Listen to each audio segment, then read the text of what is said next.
Asik kakap denganlah kakap. Ya kan? Iya. Ulang balik. Ya udah saja. Kita santai gitu. Ulang. Kita ulang ya. Asik kakap denganlah kakap. Pancing kakap pancing nak ikan. Asik kita ni bercakap-cakap, kira-kira apa nak bicarakan? Oke. Ada pantun. Terima kasih. Tembak. Kalau ikan katakan ikan, sayang jatuh di tengah kanal. Kalau nak tahu apa yang kita bicarakan, ayo cuba try mulai Zainal.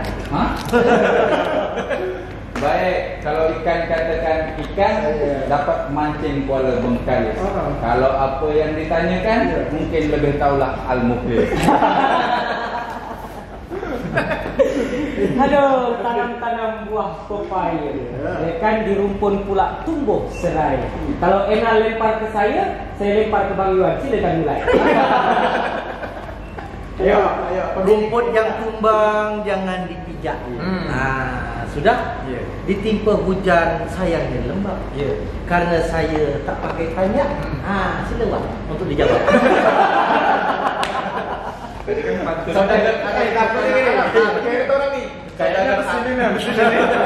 Saudagar Arab pakailah Arab. Bawa pula secawan air. Sebelum dia jawab, sila jawab pakai syair. Panjang. Saya pakai pantun Dokrat. Burung cendrawasih, burung irian.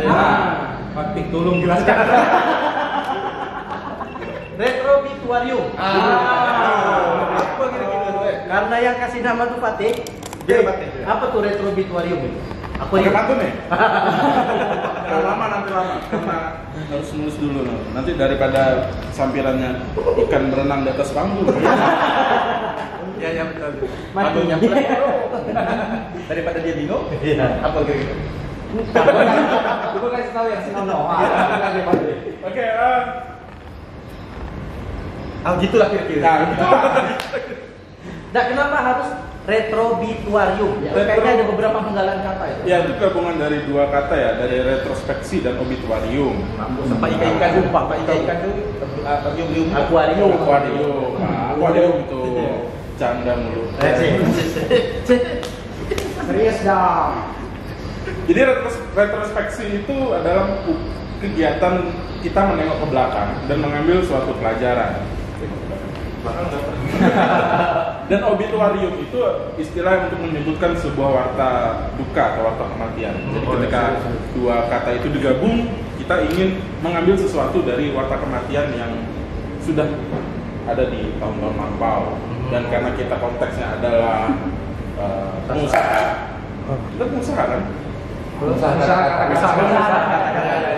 Kan untuk menulis kita harus berusaha menemukan kata-kata. Pengusaha dong. Betul. Karena yang kita lihat adalah para penulis terdahulu yang sudah berpulang. Pertama penulis-penulis Kepulauan Riau dan Tanjung Pinang yang karya-karyanya ikut mewarnai tumbuh kembang kita. Tumbuh kembang cara kita menulis, cara kita berkarya. Khususnya dari Gabriel. Siapa aja tuh? Ya ada banyak dan bisa kita sebutkan dari yang mulai lebih dulu berpulang kali ya. Boleh. Ada yang dulu. Ibrahim Satta. Betul. Kok nonton lebih hafal ya? Iya.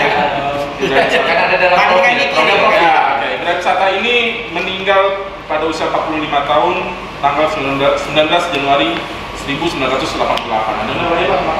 Ada. Mama saya belum pacaran. Itu coba ceritakan. Ya. Tahun 88 ada apa? Baru 2 tahun. Iya, itu 88 baru 2 tahun. Saya kenal Ibrahim Satta itu usia 25 tahun. Ada apa? Nah gitu. Jadi artinya sentuhan langsung dari almarhum Ibrahim Satta Ya, ke kita masih, tapi jauh. hebatnya begini ya, itulah hebatnya orang yang menulis lebih dahulu. Dia boleh meninggal pada tahun 88. Terakhir dia meninggal, ketika beliau meninggal berpulang Tapi ada hebatnya, itulah apa ya, orang yang hebat itu adalah ketika dia meninggal walaupun kita baru lahir di usia 22 tahun, kita bisa kenal dia. Nah, itu kan artinya dia tetap hidup di telinga kita dan pikiran kita. Itu hebatnya seorang Ibrahim Satta. Sansauna. Dan menariknya, kalau kita kenal Presiden kita yang Sultan Kalsumbari dengan mantra-mantra, Ibrahim Satta ini juga punya kredo yang hampir mirip, kan, yang hampir sama hebatnya. Nah, dia puisinya terkenal dengan mantra-mantra, mampu mengangkat nilai lokal, ya menjadi satu kekhasan dalam puisi. Dan itu bukan hanya hebat di daerah. Nama beliau kan sudah juga dikenal secara nasional. Ya, bahkan membacakan puisi di Belanda. Nah, ya, betul. Pun Ibrahim Satta ini suka mengabadikan permainan anak-anak dalam puisi. Yang sekarang kita lagi ngehits lagi tuh. Iya. Anak dijadikan ke film. Dan Satta menjadikannya ke puisi. Dibantu dengan kata-kata yang menarik. Apalagi tipografi puisinya itu bagus. Banyak yang mengatakan bahwa puisinya agak-agak kiblat ke Sutarji Kalsumbari kan mantra, tapi beliau menolak itu sebenarnya. Tapi lebih kepada tipografi dan bahasa-bahasa yang cetri. Kayaknya mau mengenang polisi, mau mengenal Ibrahim Satta lebih dekat ya bacalah karya-karyanya. Ya, betul. Dia ini hebatnya beliau ini adalah seorang polisi. Itu. Jadi walaupun seorang aparat negara, polisi dia berkarya dan memilih sesat di jalan yang benar. Ya, pensiun sesat di jalan pensiun dari polisi kan. Ya. Dia memilih demi berkarya itu. demi berkarya. sersan kita satu loh. Iya. Pensiun ya. Dan dia lahir di Tarempa dan sempat Pensiun berdinas atau di Tanjung Pinang. Berhenti. Ya. Demi berkarya. Demi berkarya. Karena mungkin zaman itu Belanda udah nggak ada lagi ya. Ya jelas. Jelas. Ini kawan kita juga ada rencana berhenti di salah satu bank swasta.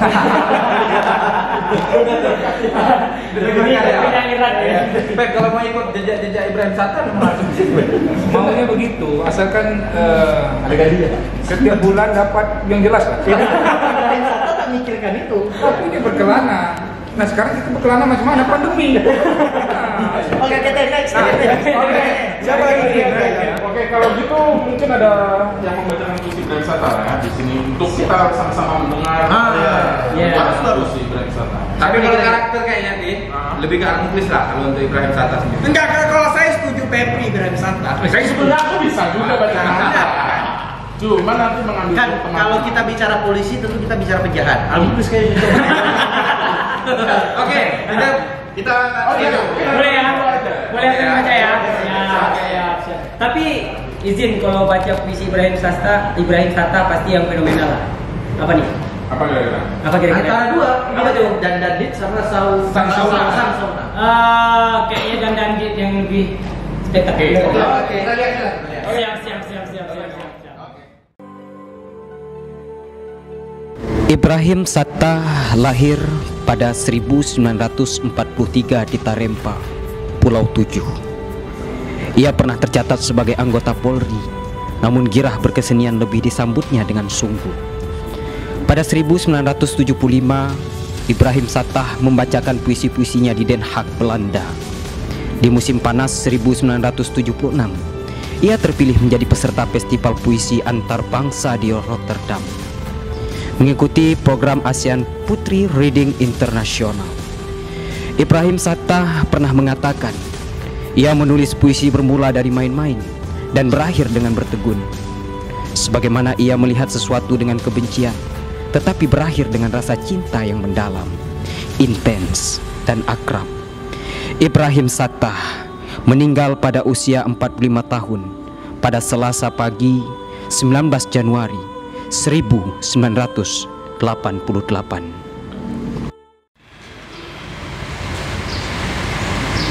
Ibrahim Satta dan Dit Hindan Dit Hindekan dekit Indekan dekundeman Indan Dit Indekan dekit Indekan dekundeman Indan Dit. Maka adalah pasir maka adalah batu, adalah bayang, adalah air, dan ini dan itu, dan engkau dan aku, dan dit, in dan dit, in de kan de kit, in de kan de kundeman, in dan dit. Di sana pasir, di sini pasir. Di sana batu, di sini batu. Di sana bayang, di sini bayang. Di sana air, di sini air. Siapakah itu? Maka adalah lengang terkepung dalam beragam makna, di mana aku ada dan sebagaimana biasa aku pun lupa sesuatu yang tak ku tahu.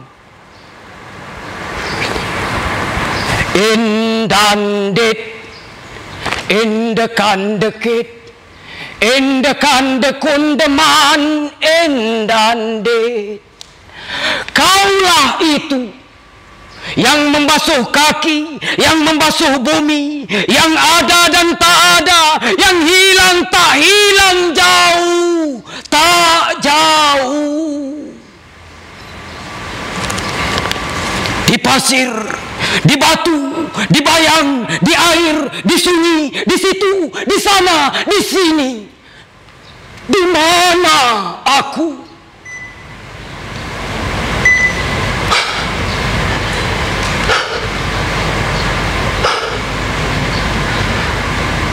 Kuraba anumu, kusapa jua diriku, kanak-kanak dan kupu-kupu yang di kakimu itu, dan dit, in de kan de kit, in de kan de kundeman, in dan de.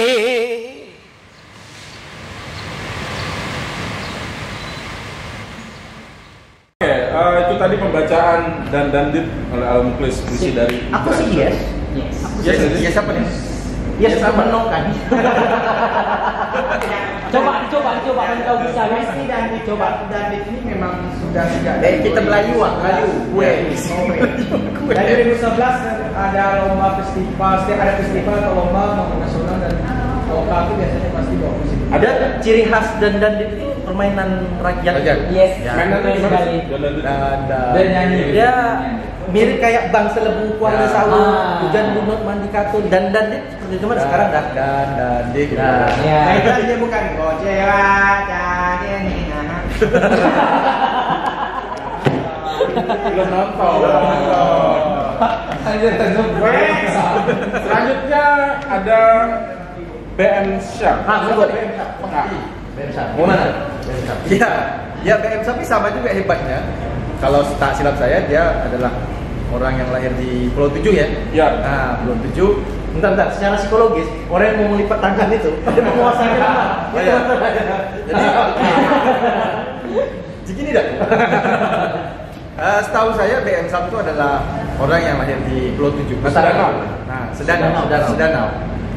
Kita banyak tahu beliau ini adalah penulis cerpen dan beberapa cerita rakyat. Ya.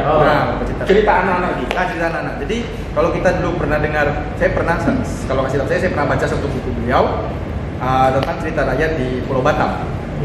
Jadi cerita rakyat yang ada di Pulau ini sebagian besarnya adalah karya-karya beliau. Jadi sumbangsi tulisan beliau itu adalah bagaimana kita, generasi yang mungkin pada saat itu belum lahir, mungkin pada saat itu masih kindergarten lah, masih anak gitu kan. Tahun berapa beliau meninggal? 2007, udah lahir semua. Ya, dari cerpen dan dari cerita rakyatnya kita tahu beliau. Enggak, tapi kalau kita ambil kacamata 2007, artinya kan media sosial kan tidak sehebat ini. Ya kan? Bagaimana tuh seorang BM Syam bisa mengistiqomahkan diri dari Natuna? dari Sedanau. Artinya kalau pada zaman itu dengan segala keterbatasan dengan karya yang monumental, berarti orangnya tidak kaleng-kaleng kalau zaman sekarang. Kalau kita sekarang siapapun bisa berkarya. Karena sumber informasi terbuka lebar gitu. Nah, kita bisa nulis puisi, cerpen, atau cerita rakyat di mana saja. Pada saat itu karya-karya beliau memang, kalau tidak silap saya, cerita rakyat itu memang diterbitkan dan dijual di toko-toko buku secara nasional. Nah, dari Utara Natuna.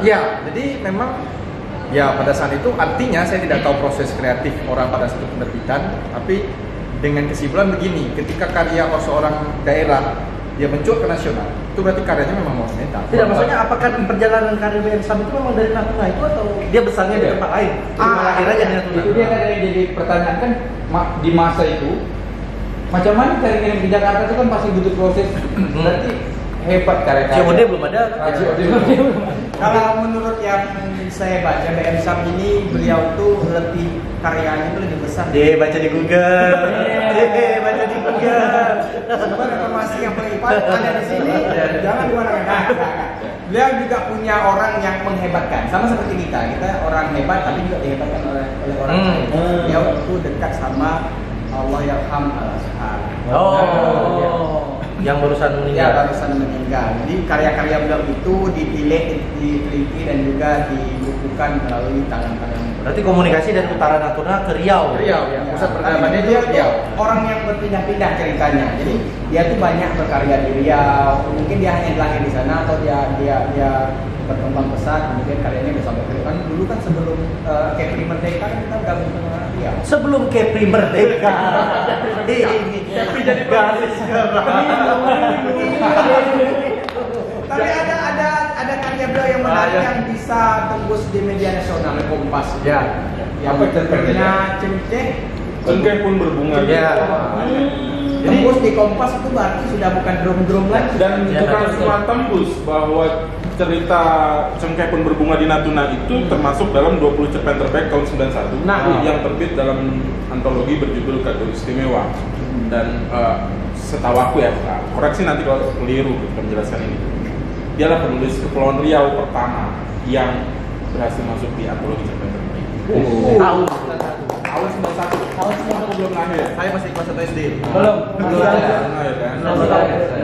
Dan dia sudah menulis itu, dan konon katanya sebetulnya BM Sam ini menulis novel awal karirnya. Aku pernah buat cerita itu. Tetapi dia ditantang untuk menulis cerpen karena cerpen adalah medium yang lebih ringkas dan lebih mudah untuk go global. Ya itu. Akhirnya dia mengakui bahwa ternyata menulis cerpen itu lebih susah daripada menulis. Artinya karya-karya yang menyulut prestisiusnya beliau ini dari prosa, bukan puisi ya. Prosa. Jadi apa judulnya tadi? Cerpen. Cengkeh. Judulnya dia apa? Cengkeh pun berbunga di. Kayaknya paham betul ini baru sih. Kita mendengar juga cerpen ini. Siapa yang baca ini? Baru sih. Kalau saya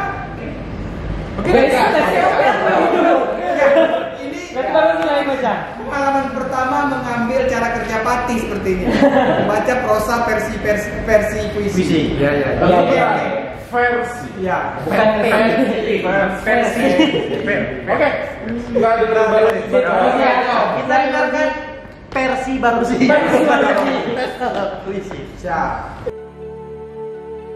BM Sam atau yang bernama lengkap Bujang Mat Samsudin, lahir di Sedanau, Natuna, 10 Mei 1935.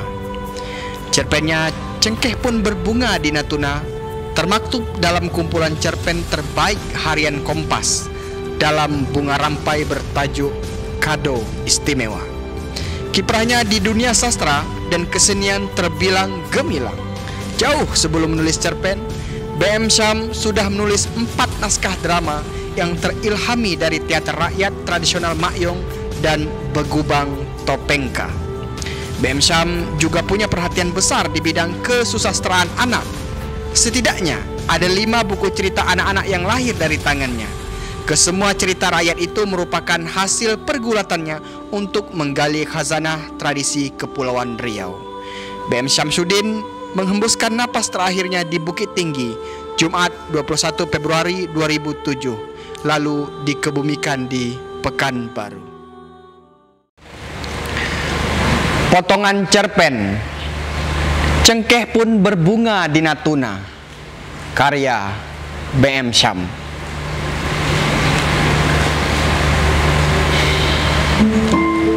Sepuluh tahun sudah Siti Hamlah meninggal. 5 kali sudah bunga cengkeh panen besar. Tatkala bermusim 2 tahun sekali, setiap awal tahun ganjil. Pengulangan alami. Ya, begitulah juga pada bulan Maret 1991. Bunga cengkeh yang bertajuk penghujung tahun 1990. Pangkal tahun ini amatlah menjadi-jadi. Angin utara pada musim sejak November tahun lalu hingga Februari tahun ini tidak berhembus kencang, memberi kesempatan bunga cengkeh di Natuna, di Anambas, hampir seluruhnya melekat, tidak berguguran.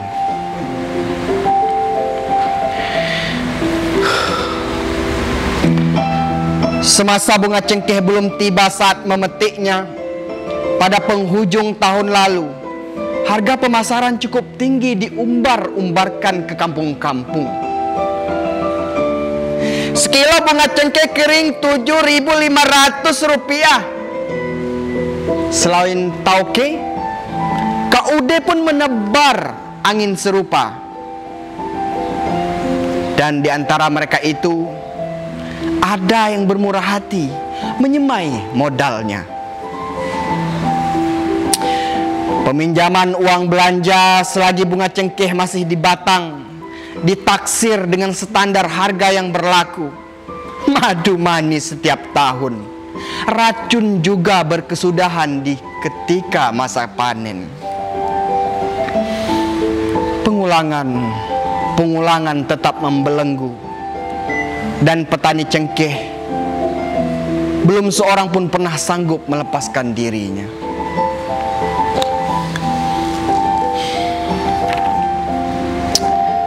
Kami telah terjerat, iya, semakin terjerat. Kenapa Siti Hamlah berpalun-palun dengan perasaannya, sementara bunga cengkeh masih bertajuk di pohonnya. Tawaran harganya cukup manis, bermadu, tetapi madunya itu belum pernah bersari sepanjang musim. Sehingga pada hari-hari panen telah tiba, bunga cengkeh Natuna, Anambas tetap saja tidak berharga.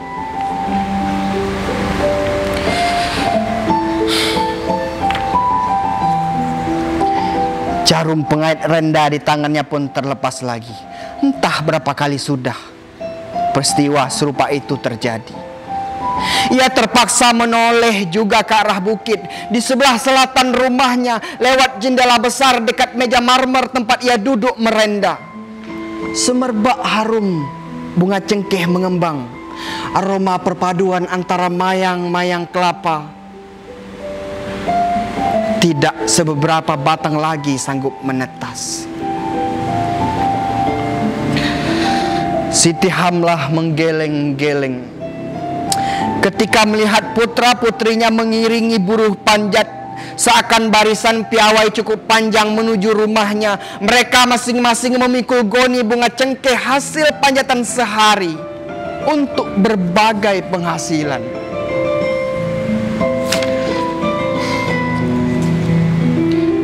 Di zaman ayah bundaku dahulu, lewat jendela besar ini juga kulihat anak-anak semang kami memikul goni-goni kelapa kering untuk segera dipasarkan berjangka 3 bulan sekali. Janda Haji Dola bercerai mati itu terperangah. Hasil panen kelapa pada zaman silam ternyata sanggup menyempurnakan pendidikan anak-anak sampai ke jenjang apa saja yang mereka inginkan. Ia pun tersenyum, kemudian menjilat-jilat bibirnya hingga membasah lumat lamas dan meranum seketika. Aku pun dinikahkan dengan suami tercinta pada saat bersamaan dengan masa sekolah adik-adikku di Pulau Jawa. Pesta perkawinan cukup meriah. Meriah sekali. 7 malam menghidangkan kesenian mendu, isyarat perhelatan putri petani kelapa sedang dalam mujur.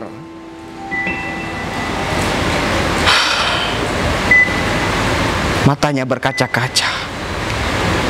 Pandangannya semakin hanyut ke perbukitan yang dahulu kebun kelapa milik orang tuanya.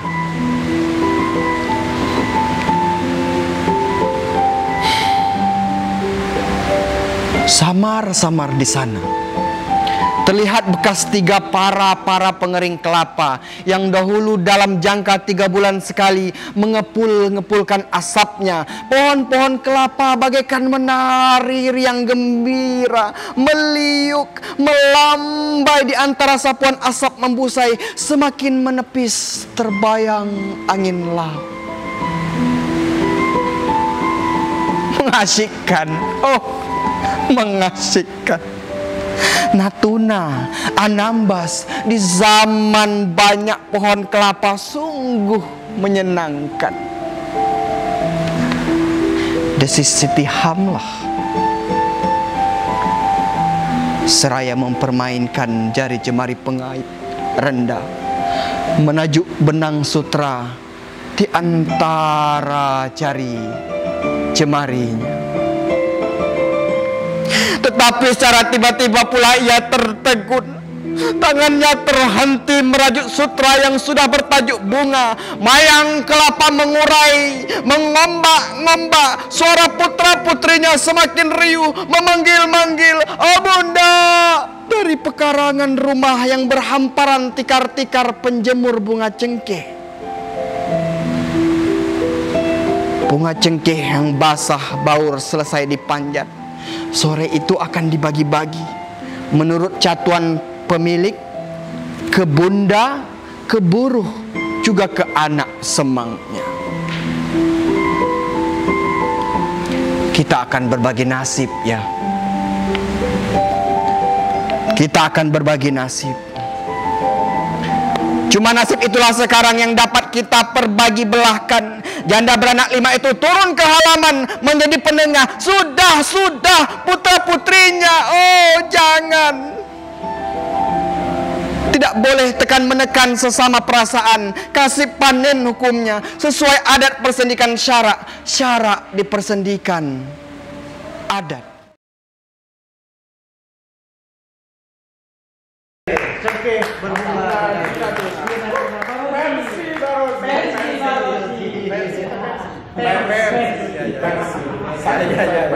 Kita sudah nih membicarakan 2 penyair yang dari utara. Ya, yang dari utara dan lintas generasi. Ada tidak yang memang bersentuhan langsung dengan kehidupan kita? Kalau dari Kiti Mangsanya ada, dan kita akan bicarakan sekarang Tusiran Tuseno. Silakan. Silakan semua kenal. Ya karena saya paling tua saya dulu ya. Oh iya, silakan. Ya, Tusiran Tuseno atau yang kita kenal dengan Ayah Seno. Bentar, bicara Ayah Seno. Ya. Febri, dari tadi dia dari 3 sosok penyair tadi lah sampai ke almarhum Ayah Seno. Ini paling payah. Karena waktu itu saya baru awal-awal tinggal di Tanjung Pinang. 2009 saya datang ke Tanjung Pinang, masih mencari sana sini komunitas yang sesuai. Akhirnya bertemulah dengan satu komunitas. Rupanya seteru pula dengan orang ini. Ini menarik kasusnya. Inisialnya itu dulu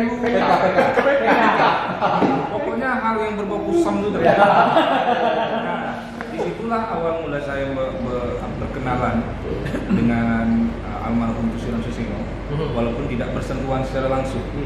Tapi untuk mengenal beliau, saya memang dulu rajin membaca karya-karya beliau, karena memang saya banyak mendapat buku beliau dari tangan orang, tak perlu saya sebutkan.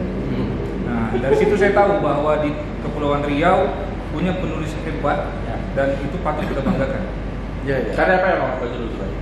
Salah satunya Bangsawan. Novel. Banyak ya, kayak Bangsawan, Matahari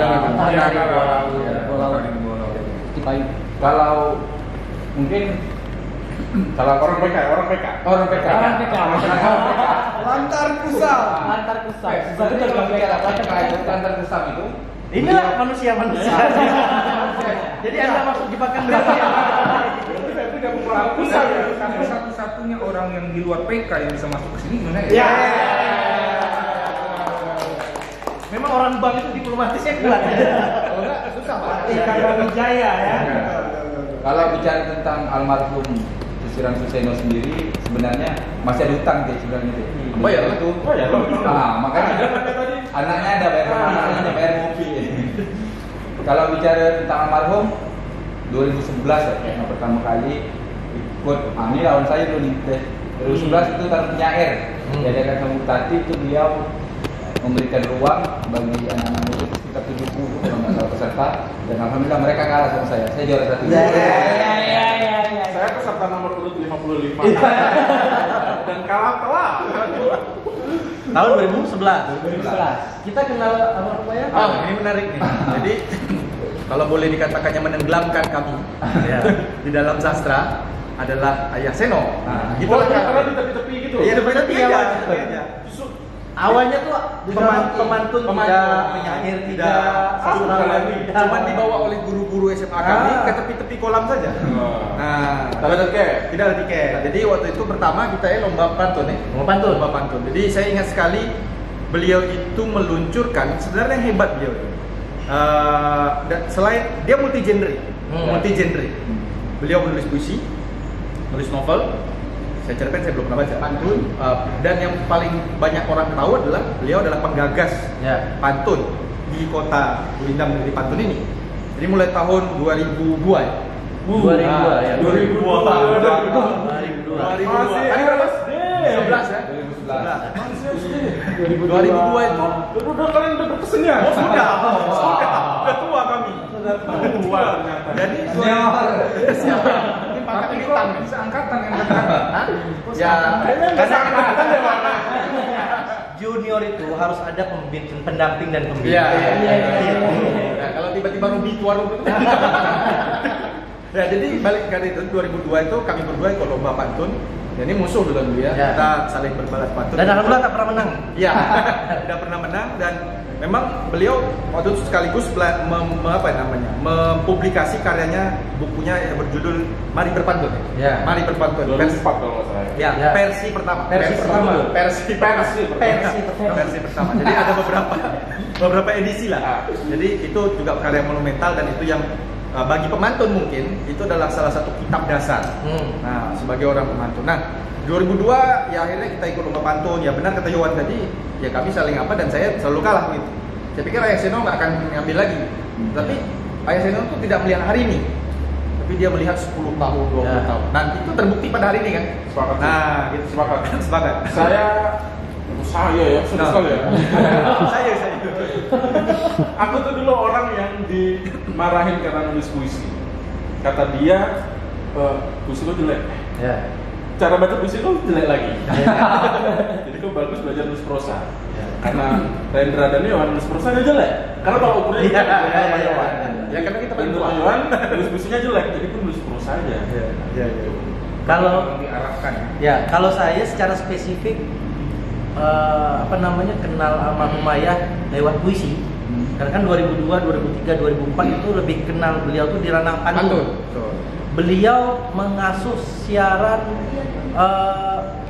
Senandung Puisi RRI. Setiap malam Jumat jam 9. Dan beliau ini penyiar ya.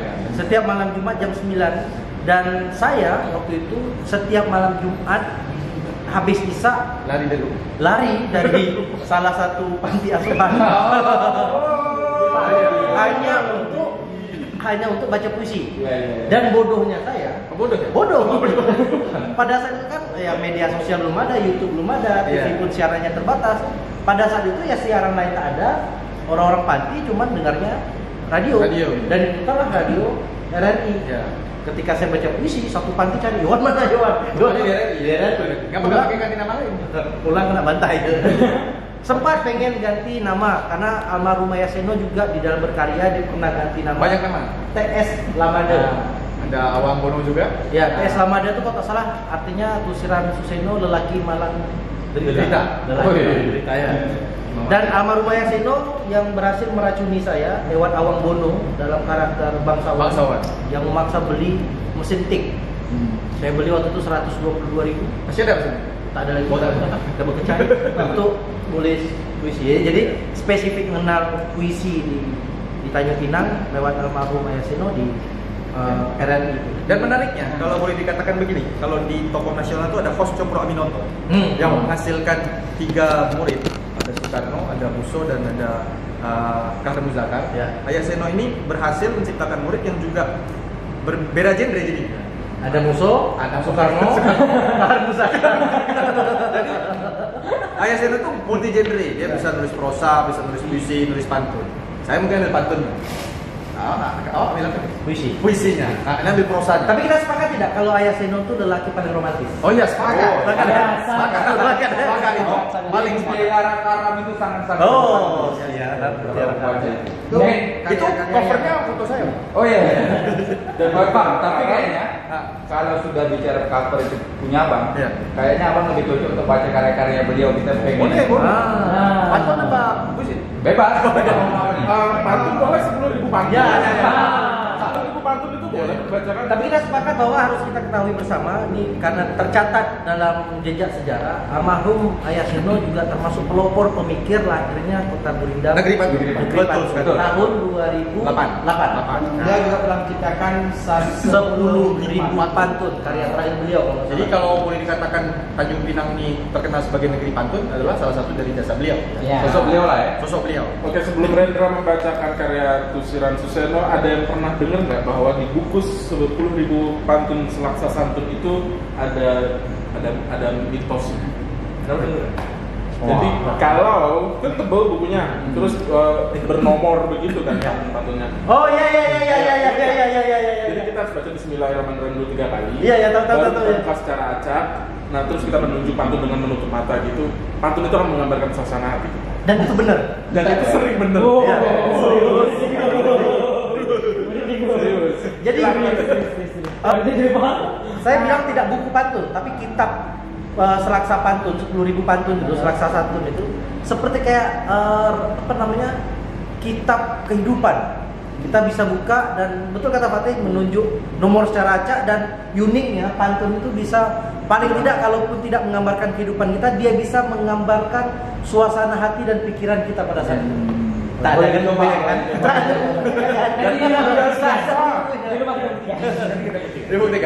Kalau mau mencoba mitos itu silakan ke perpustakaan Kota Tanjung. Sebelum kita mencoba mitos itu, jangan kita coba Rendra. Coba Bacakan puisi. Kalau pantun nanti keburu berapa presiden nanti. Soalnya kalau Abang baca pantun 10.000 itu sama pesan kopi dulu. Iya, kalau berapa gubernur yang hebat itu ya. Oke,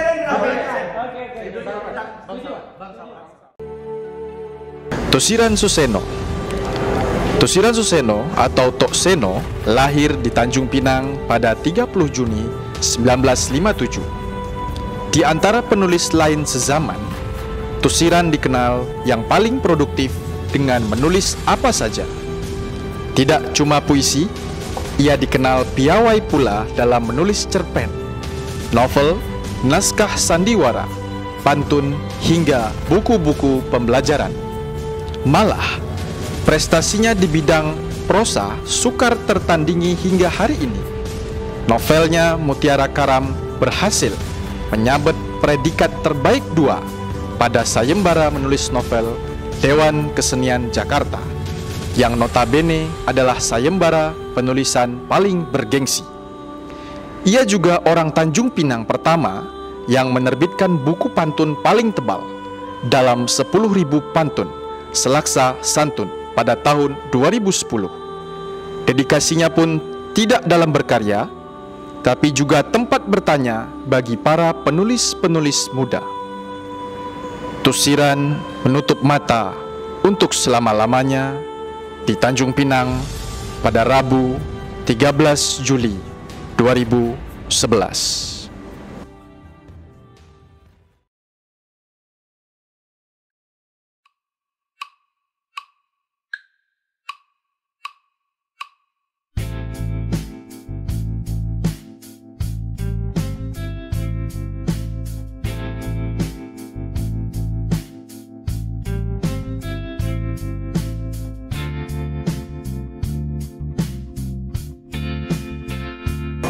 Bangsawan Tusiran Suseno.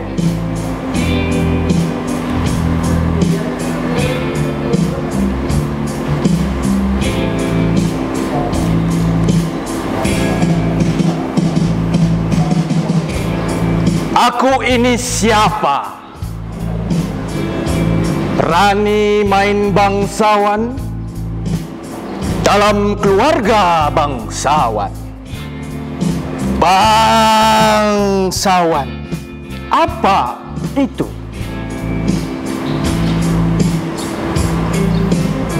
Kita menghirup udara yang sama, darah juga sama merah. Oh,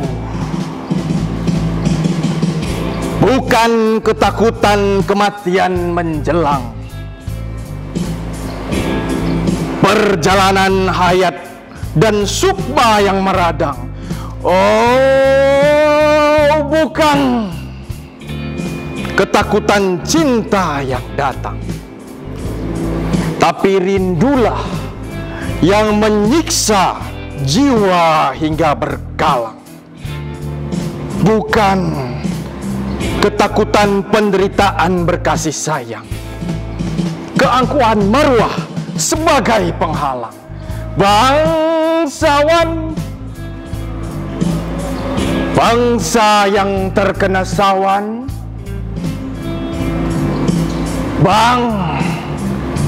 Bangsawan main bangsawan. Apa guna berkawan-kawan? Kekasih, oh kekasih bangsawan. Kekasih, ku istirahatkan jiwa dan cinta di pelabuhan terakhir. Sebab hidup hanya mengunyah kekalahan dan semua jadi sia-sia. Oh, kekasih, dan aku lebih memilih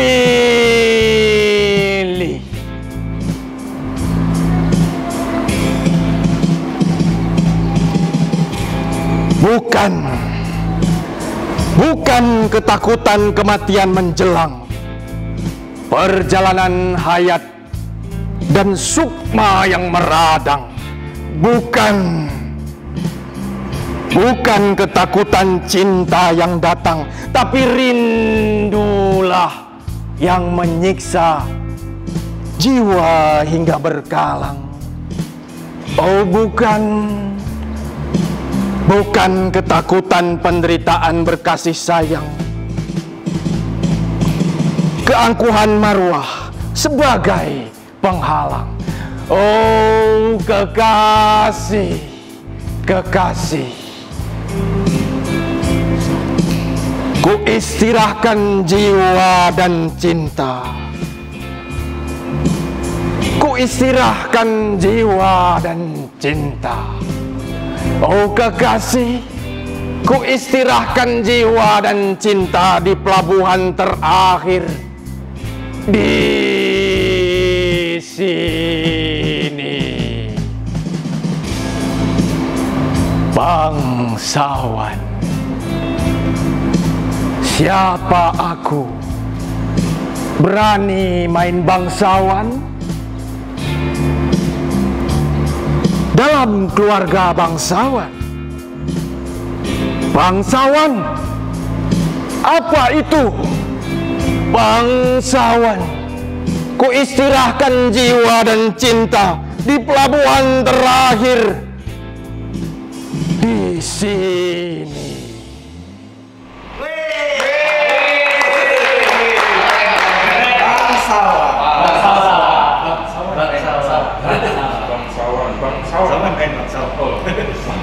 Oke, selanjutnya ya ada penulis bernama Panjang Mazumi Daud atau MD Muhammad. Dan kita juga bersentuhan langsung dengan beliau. Tapi orang kata Katanya Febri lebih sering bersentuhan dan masih saudara. Masih saudara. Ya. Jadi Tok Jum itu almarhum itu ponakannya dari paman saya. Jadi ketika kami ada acara. Nah, ini serius atau pansus nih? Serius. Oke, kirain pansus. Tapi sampai akhir hayat beliau memang kami tidak mengungkap itu secara terang. Jadi masih kata ini kata ini. Tapi setiap ada acara keluarga, beliau selalu menjadi tim dokumentasi bagi acara-acara keluarga kami. Termasuk ketika almarhum paman saya meninggal, dialah yang mengabadikan momen-momen terakhir almarhum paman saya. Nah, saya 2009 di Tanjung Pinang diperkenalkan dengan sosok almarhum Tok Jum ini di dapur sakal, atau kawan-kawan di sini pernah hadir di dapur sakal. Setiap malam ada di rumah. Jadi dapur sakal itu sebenarnya diskusi gitu ya. Sebenarnya itu sebuah warisan yang bagus dari beliau. Setiap ada kegiatan kita mau membicarakan tokoh, dia akan mengundang tokoh itu langsung. Yang paling sering hadir itu adalah almarhum Datuk siapa yang baru meninggal kemarin? Al-Azhar. Jadi ketika kita membicarakan tokoh akan ada lukisannya. Dan walaupun yang datang itu cuma 2-3 orang, tetap lanjut. Hidangannya macam sekampung sebenarnya. Itu dengan pribadi. Dengan pribadi. Jadi istri almarhum itulah yang menyiapkan makanan yang segunung. Dapur sakal tuh kayak podcast ngumpul kita kayak cuma di dapur belakang mana itu? Ya, di dapurnya podcast. Jadi kita bicara sastra di meja makan beliau. Ya. Jadi selesai belum pernah. Iya. Jadi acara itu jam 8 malam sampai biasanya kami jam 10 sampai jam 11. Ya. Ngomongin tokoh aja. Kalau kita ngomong tokoh A, nanti Datuk almarhum Al-Azhar dia nanti menjelaskan tokoh ini siapa. Ya.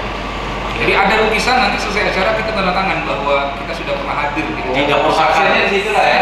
Absennya boleh ya. Jadi gini, seolah-olah yang stereotip yang terbangun di era dapur sakal masih aktif itu, kita kalau bicara tokoh sastrawan atau tokoh hebat itu tak sah informasinya. Kalau kita belum dapat informasi itu dari dapur sakal itu ada.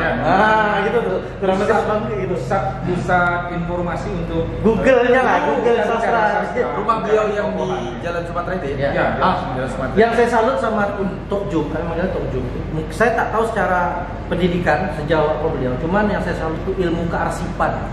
Ilmu arsip Tok Jum ini maha dahsyat. Kalah perpustakaan manapun saya datang. Beliau juga penyiar dan yang menariknya begini, ketika beliau terakhir sakit itu kami datang ke rumah sakit di ruang mawar.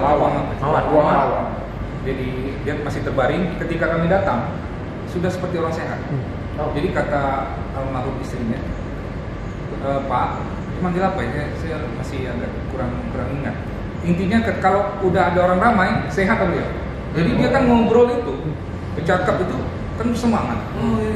Jadi lupa kalau dia itu sedang sakit, padahal sudah dicucuk input pakai oksigen. Tapi beliau tetap semangat, apalagi kalau yang mengunjungi dia ibaratkan kita ini anak-anak. Apapun cerita itu jadi. Kalau karya-karya beliau kan? Nah, kalau karya-karya beliau ini memang kan kita tidak punya langsung ini, kecuali kita lihat di perpustakaan seperti kumpulan sajaknya yang Topeng Bulan. Beberapa memang dia dalam bentuk arsip-arsip catatan-catatan beliau aja nih. Termasuk salah satu puisinya itu penyakit dan wabah. Itu kan tidak dibukukan, tapi itu akhirnya ditulis oleh Datuk Teja di Jumat. Dan beliau pengasuh kolom dia salah satu pengasuh kolom menggagas dan ikut mengasuh sekitar. Itu semacam manuskrip beliau lah yang belum sempat dibukukan. Apa yang ditulis itu? Penyakit dan wabah. Kita dengarin. Macam mana? Wabah penasaran juga. Anak saudara.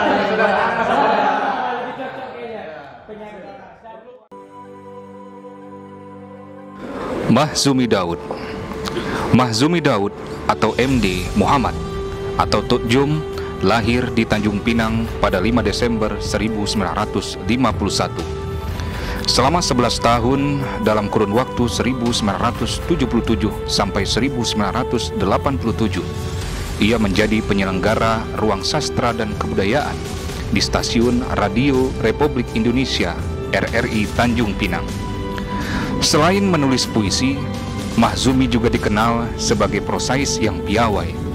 Ini dibuktikan dengan menjadi pemenang harapan pada lomba mengarang fiksi majalah Gadis pada tahun 1977. Naskah novelnya berjudul Encik Daud juga terpilih sebagai pemenang keempat pada lomba penulisan novel Dewan Kesenian Riau tahun 2001. Semasa akhir hidupnya, Mahzumi masih sempat mengabdikan dirinya buat kesusastraan Kepulauan Riau dengan mengasuh halaman budaya di harian Tanjung Pinang Pos. Mahzumi mengembuskan napas terakhirnya di Tanjung Pinang pada Jumat 13 Januari 2012 di usia 60 tahun.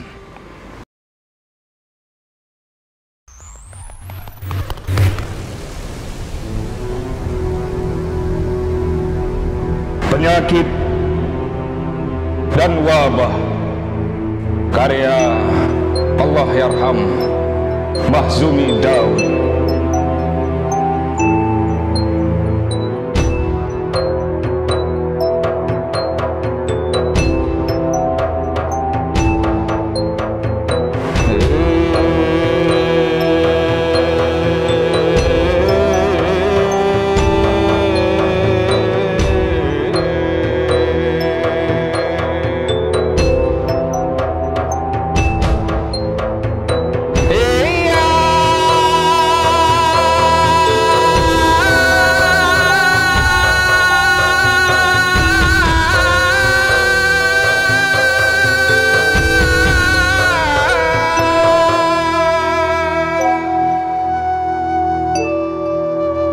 Bila haus adalah penyakit, maka air adalah wabah. Bila lapar adalah penyakit, maka tak kenyang adalah wabah. Bila kebohongan adalah penyakit, maka ketidakpercayaan adalah wabah. Bila mulut adalah penyakit, maka fitnah adalah wabah. Bila sakit adalah penyakit, maka tak sakit adalah wabah. Bila malang adalah penyakit, maka putus asa adalah wabah.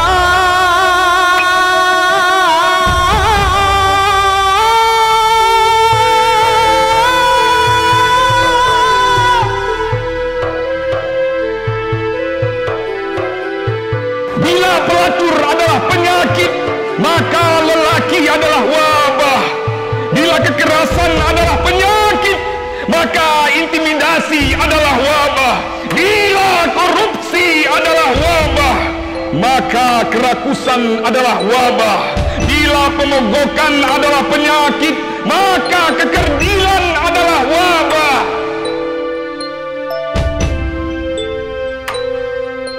Bila lingkungan adalah penyakit, maka masyarakat adalah wabah.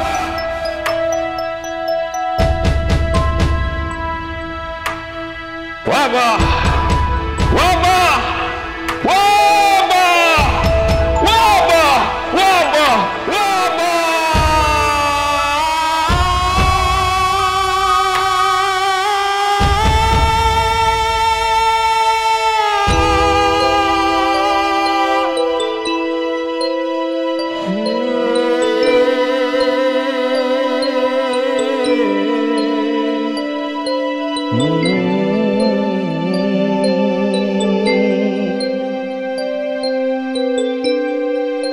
Bila engkau adalah penyakit, maka akulah wabahnya.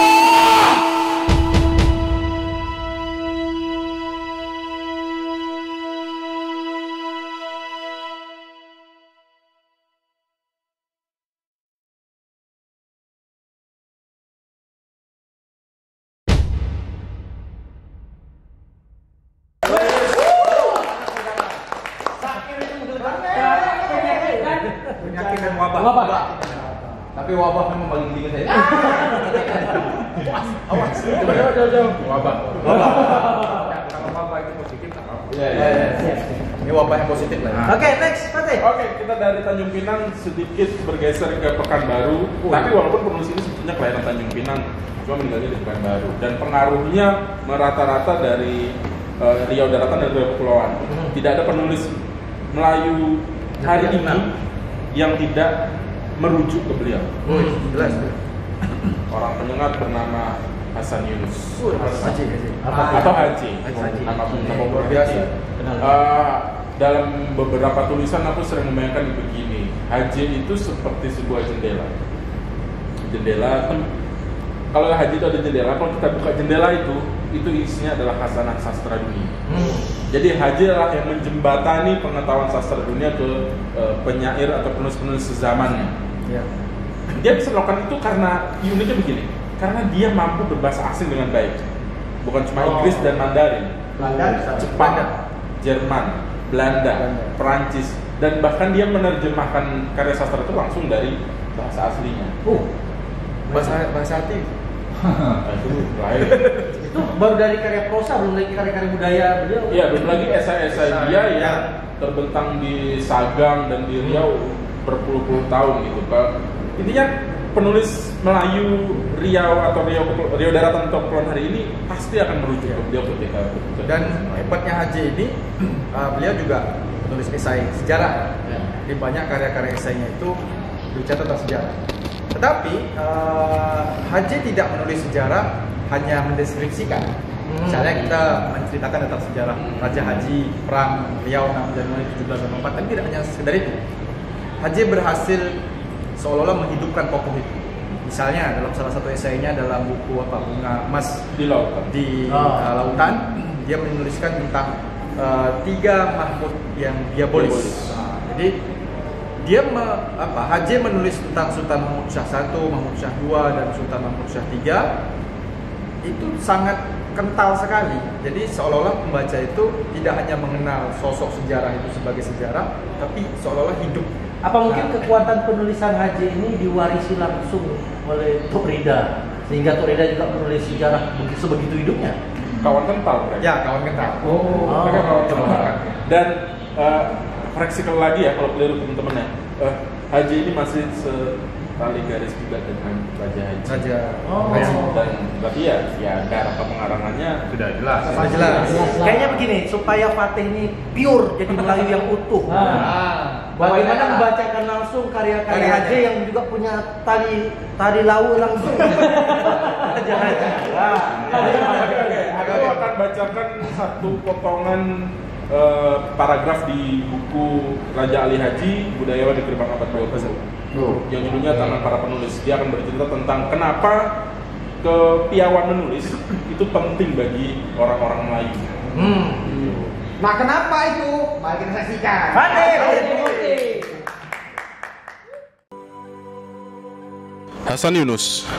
Hasan Yunus atau Haji lahir di Pulau Penyengat, Kepulauan Riau pada 12 Januari 1941.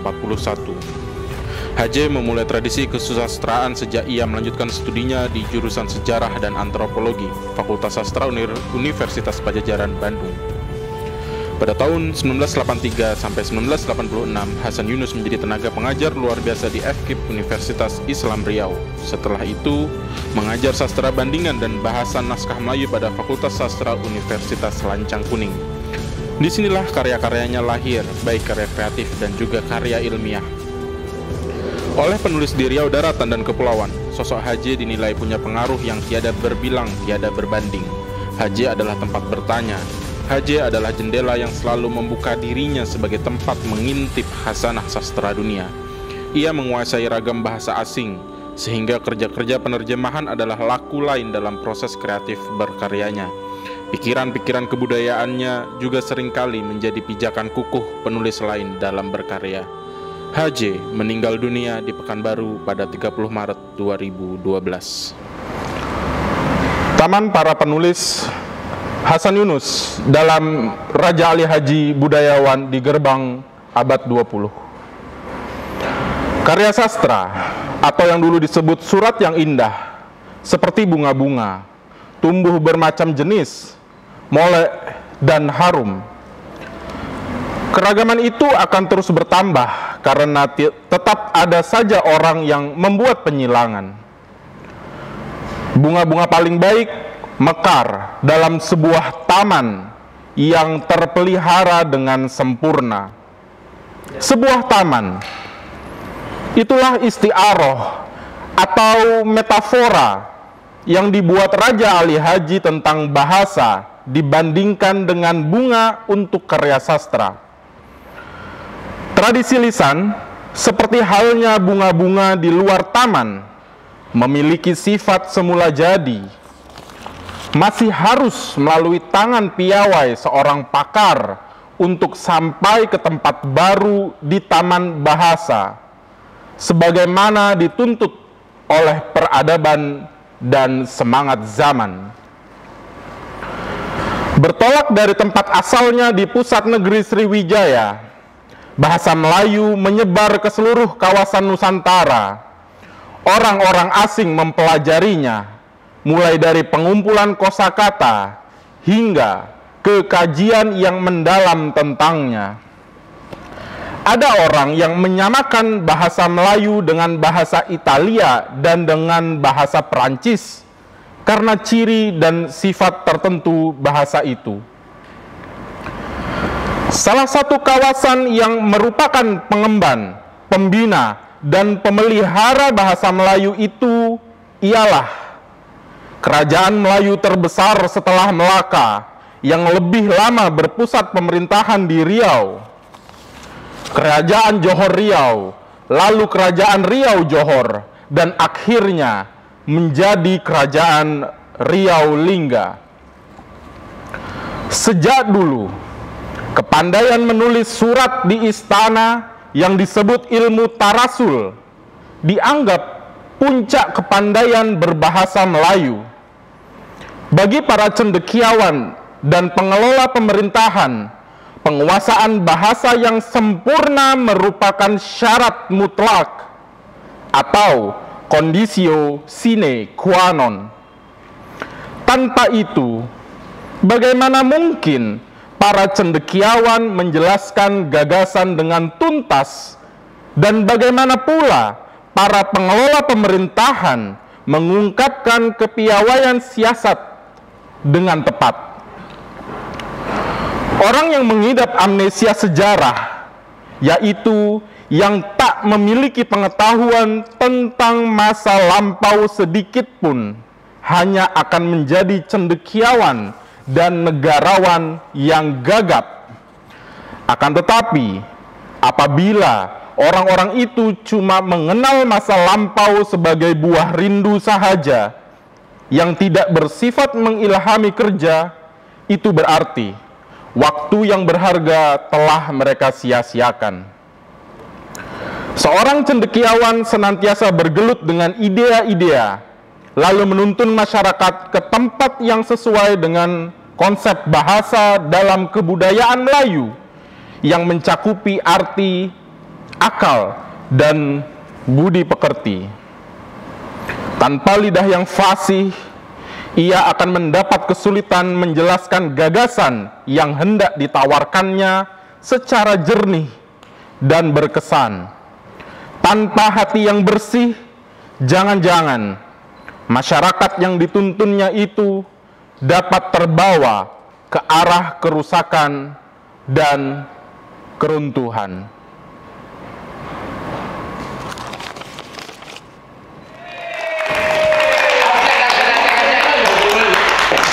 Jadi Melayu. Jangan ke sini. Jadi ringkasnya dari potongan itu tadi bahwa orang Melayu itu harus punya kecakapan. Ya, betul. Ya, bahasa dari orang Melayu itu bukan cuma alat ucap, tapi akal dan budi pekerti. Ya, banggalah jadi produk-produk Melayu. Jadi dari tadi sederet pembacaan baik itu puisi ataupun prosa, yang paling selama itu di Fatih. Dengan kacamata hitam. Dengan kacamata hitam. Itu kelihatan deh. Ya kan ya dengan kacamata hitam kelihatan gitu juga sih. Oke, next siapa lagi? Selanjutnya kita ada punya polisi yang juga polisi kan seorang penyair. Jadi sejarah itu berulang. Ya. Peristiwa polisi itu. Tadi ada di periode tahun 80-an. Ya. 70-an. 70-an. Sekarang kira-kira siapa? sekarang orang yang bernama panjang Bhinneka Suryasam. Tokmo. Atau teman-temannya memanggilnya Iben. Kalau secara langsung bersentuhan mungkin ya, itu di 2011 juga. Itu pas ada nengok penampilan beliau itu tak dekat, tapi nengok penampilan beliau itu di situlah dengan seruling, dengan gaya yang ini. Ya kalau nggak salah selalu bercerita itu dia tuh masalahnya penari ya. Dia bisa nari zapin. Dia salah satu penari pelatih zapin, pemain suling juga kalau nggak salah. Dan harus diketahui almarhum Tokmo, kami manggilnya Tokmo. Penggagas 1000 zapin tempurung. Tanjung Pinang. Zapin tempurung itu kalau nggak salah dari tambelan ya? Kalau nggak salah. Wallahualam. Waktu itu main mentasnya di Pamedan. Jadi anak-anak sekolah itu main pakai tempurung, paku. Berapa tuh? Penggagasnya Tokmo. Kalau tahunnya komentar di bawah. Cuma memang kendalanya untuk Tokmo ini jejak puisi beliau. Nah itu satu sisi lain ya, bahwa sebagai seorang penari zapin dan pelatih tari zapin dia sangat diakui sebagai penyair juga, tetapi dokumentasinya yang cukup sulit didapat. Tapi ada keterhubungan antara karya-karya tari wabil khususnya zapin dengan beberapa jejak catatan puisi. Keterhubungan itu begini, zapin itu bagi orang Melayu itu seperti mengkaji diri, seperti mengkaji belajar agama. Berbeda dengan belajar tari yang lain. Dan itu sejalan dengan kualitas diksi yang tertuang dari beberapa kutipan-kutipan puisinya almarhum Tokmo. Tapi dengan kabar dia menguasai bahasa Tiongkok. Bahasa, mohon maaf, bahasa Cina, bahasa Jawa, beberapa bahasa daerah beliau. Dan alat musik ya kalau nggak salah ya? Seruling. Kemarin itu pas di itu yang ada main suling. Karena yang bisa main suling itu Bang Yohan. Kita coba. Sebelum itu ada satu puisi beliau yang bahkan sudah saya adaptasi jadi pantun yang judulnya Agar Terang Bawa Bersuluk. Salah satu puisi beliau 2011 yang berbawakan dengan suling, dengan dia duduk, dengan songko Dan Tokmo itu tidak pernah baca puisi berdiri. Maksudnya? Serius. Dia berdiri ketika berzapin. Jadi kan dia ke atas panggung membaca puisi dia duduk. Dia 2011 juga dia duduk. 2011 aku melihat dia. Aku pikir itu cuman karena kebutuhan penampilan ya. Beberapa kali dia baca puisi di Bandung, di Pamedan, di Stisipol ya. Duduk. Oh bagi dia berdiri di atas panggung adalah berzapin. Karena berdiri menurut paham almarhum Tokmo itu adalah alif. Oh kaji agamanya. Dan alif itu harus ada rentak berikutnya menjadi sebuah rangkaian kata. Itu mengapa dia duduk. Itu mengapa dia duduk. Tapi yang baca ini harus duduk. Bang Iwan ini sudah terlalu paham dan harus duduk harus duduk. Cuman musik. Cuman karena kita tidak mendapatkan jejak puisi secara utuh, jadi mungkin kesempatan ini saya hanya membacakan apa istilah itu medley. Kutipan pendek. Tapi panjang. Nak tahu macam mana?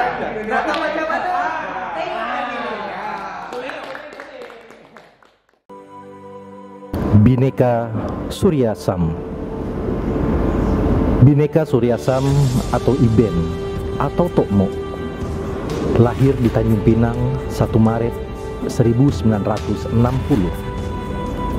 Ia pernah tercatat sebagai anggota Polisi Republik Indonesia sejak tahun 1978. Namun tak berlangsung lama, kecintaannya pada dunia seni lebih memikatnya. Bhinneka menyatakan mundur dari korps yang sudah dibelanya selama 20 tahun tepat pada 1 Juni 1998. Kepenyairan bukan satu-satunya jagat kesenian yang digeluti Bhinneka. Dunia musik dan tari adalah cara lain Bhinneka mengekspresikan gelegak keseniannya, khususnya tari.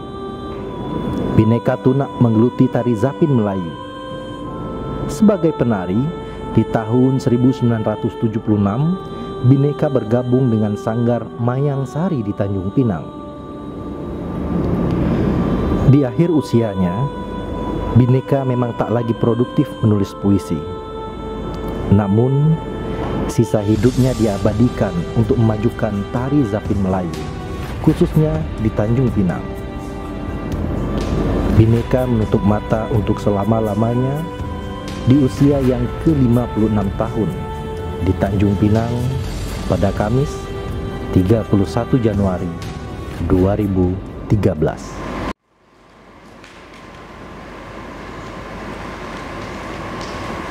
Kompilasi saja Bhinneka Surya Sam.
Z, karena yang satu itu banyak, yang banyak itu satu.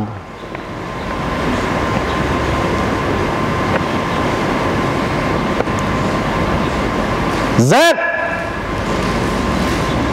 karena yang satu itu banyak, yang banyak itu satu. Z,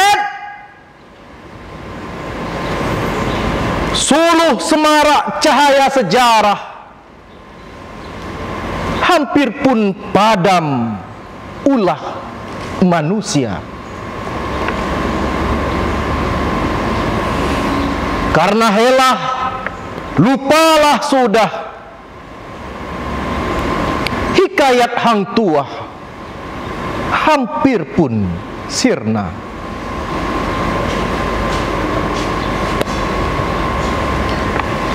Z, yi wei yi sun lo, karena yang satu itu banyak, yang banyak itu satu. Z, ku tegakkan Z-ku agar Z juga tahu, karena Z lah aku mati diri, aku mati Tuhan, aku karam, makam mati, mati, mati, mati.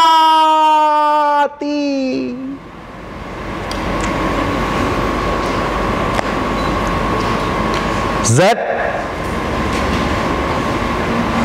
karena yang satu itu banyak, yang banyak itu satu. Z, yi wei yi sun lo. Z, yi wei yi sun lo. Kau titipkan roh ke dalam lembaga, kau kaulkan masa larut pun nyawa. Kau taburi surga dalam kandungan, alam kandungan tempat bersinggah. tempat memahat janji dan kaul, agar kau bisa tuangkan pada umatku bahwa kau segala-galanya dan tidak mendua serupa rasa. Z Yiwei Yisuduo. Z karena yang satu itu banyak, yang banyak itu satu. Aku adalah apa yang ada padamu, apa yang ada pada kau, apa yang ada pada kalian. 我就是你所拥有的. Aku tidak bercerai dengan yang mati, dengan yang hancur. Aku adalah Tuhanmu, tapi Tuhanmu bukanlah aku. Aku lebur dalam diri, aku karam dalam arungan. Z Yiwei Yisudo. Karena yang satu itu banyak, yang banyak itu satu. Wahai, agar terang bahwa bersuluh, sesal kemudian tiada berguna. Simak semula hikayat lama, agar tak padam hulu sejarah.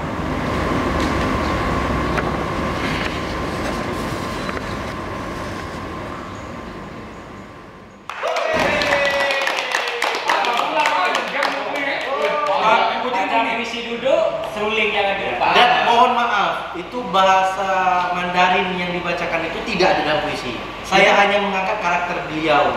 Jadi beliau memang seperti, kalau tidak awal baca puisi dia menggunakan bahasa Jawa atau bahasa Sunda atau bahasa Cina. Kadang-kadang di tengah-tengah puisi dia menerjemahkan bahasa itu menjadi bahasa daerah. Dan itulah ciri khas almarhum Tokmo. Mik. Ini sulitnya bukan di sini. Bukan. Bro. Jangan properti aja. Meskipun tidak sebagus almarhum Tokmo, tapi yang paling tidak itulah mencerminkan kurang lebih almarhum Tokmo. Seperti itulah dia kalau boleh baca. Oke, kita lanjut ke penyair selanjutnya ya. Ada nama dan penyair terakhir yang akan kita bahas pada hari ini. Junewal Mukhtar. Tok Lawen. Tok Lawen. Kenapa Lawen? Kenapa Junewal Mukhtar? Nama itu Junewal bin Mukhtar. Ya, Junewal. Junewal Lawen Newal. Dibalik kan? Dibalik. Kayaknya berarti kayak Ismail Kadir gitu ya. Ya. Kalau saya Nawe.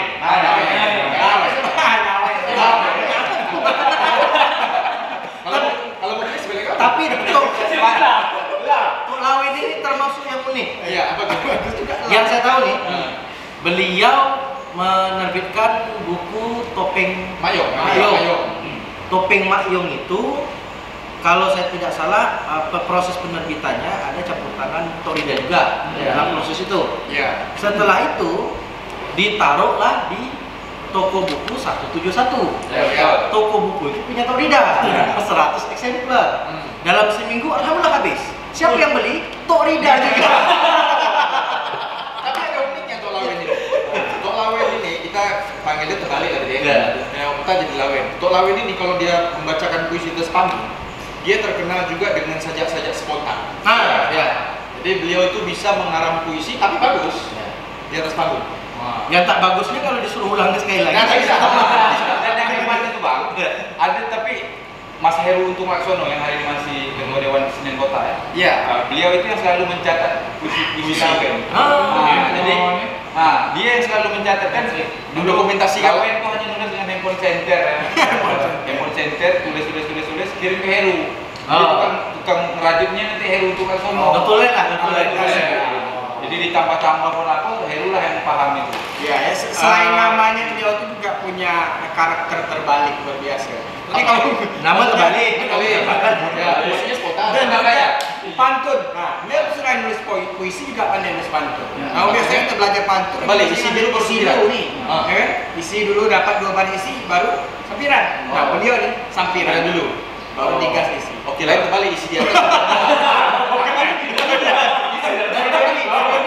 Tapi ada hal unik. Waktu itu kami pernah sepanggung bersama. Dan ini memang kita lihat karakter Lawen ini memang macam tidak serius ya. Dia baru bisa mengarang puisi di atas panggung. Tapi sebenarnya tidak. Ketika giliran dia tampil, 2 giliran sebelum dia tampil, dia latihan dulu.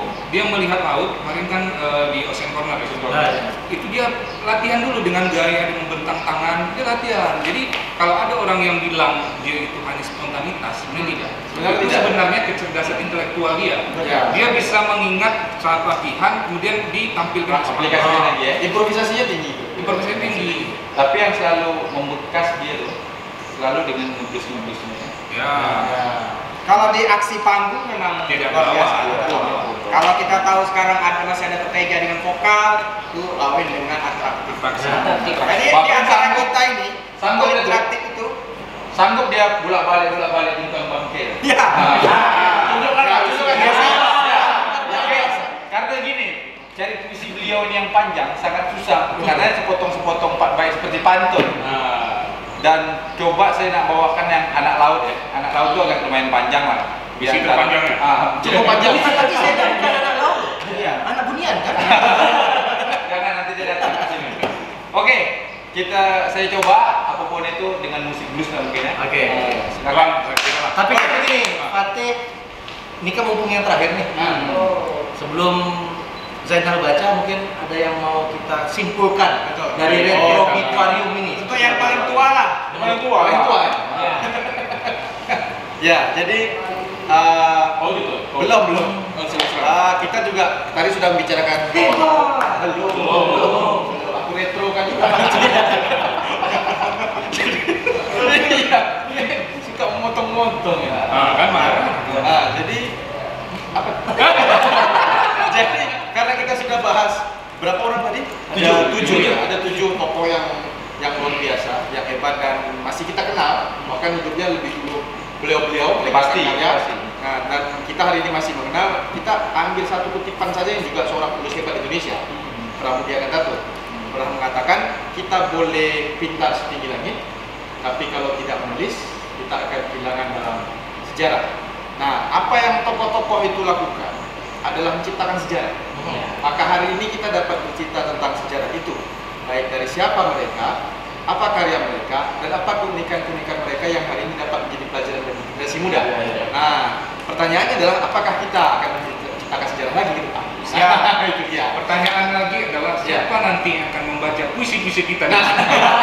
Ya, artinya apa? Menulis adalah bagian dari menciptakan sejarah. Karena tidak mungkin yang baca puisi kita itu anak Fatih. Fatih aja belum merana. Tapi yang jelas siapapun itu, apapun itu, Al-Fatihah lah untuk untuk para penyair-penyair itu, karena tanpa buat tangan dan pemikiran dari para almarhum itu mustahil Tanjung Pinang dan khusus Pulau Riau itu bisa jadi. Mereka adalah pahlawan-pahlawan bagi kita. Saya sepakat. Pahlawan kata-kata. Ya, betul. Dan hari ini selamat Hari Pahlawan untuk pahlawan kata-kata, untuk siapapun yang berjuang demi kebaikan hidup ini. Terus berjuang, berkarya, dan tinggalkan jejak sejarah. Sepakat? Sepakat. Tepuk tangan dong. Penampilan terakhir. Zaina. Lawen lahir di Kepulauan Riau pada 2 Juni 1956. Nama aslinya adalah Junewal Muhtar. Lawen adalah kebalikan dari nama Newal. Ia dikenal dengan spontanitasnya dalam membacakan karya-karya puisinya di atas panggung. Dengan penuh semangat, penyair ini selalu membacakan puisinya diiringi dengan lagu blues atau rock maupun slow rock. Sajak-sajaknya selalu menjadi pembakar semangat realitas kehidupan sosial di sekitarnya, sehingga penyair ini selalu digelari dengan penyair batu api. Puisi-puisinya bukanlah suara lirih mengenai pengalaman dan masalah pribadinya yang sangat personal, melainkan suara pedih kenyataan-kenyataan negerinya yang menyedihkan. Masalah yang diangkat lebih banyak kepada masalah-masalah lokal seperti sosial, politik, ekonomi, dan budaya. Puisi-puisinya selalu bernada menggugah, getir, iba, sendu, dan haru yang mengandung keprihatinan terhadap masalah-masalah tersebut. Lawen meninggal dunia di Tanjung Pinang pada 10 Mei 2016. Anak laut, karya Lawen. Makku laut, bapakku laut, ombak sahabat kami, ikan, camar, dan batu karang adalah serapah yang menghias rumahku. Aku terlahir dari laut. Jangan lihat aku dengan sebelah mata. Awas!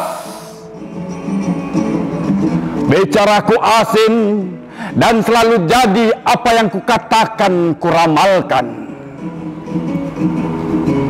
Aku orang laut, penghuni awal bumi yang bermandikan garam dan matahari. Mulut asin memuntahkan kutukan, tubuhku asin memuntahkan kutukan. Tubuhku asin dan kering, seperti ikan asin. Seperti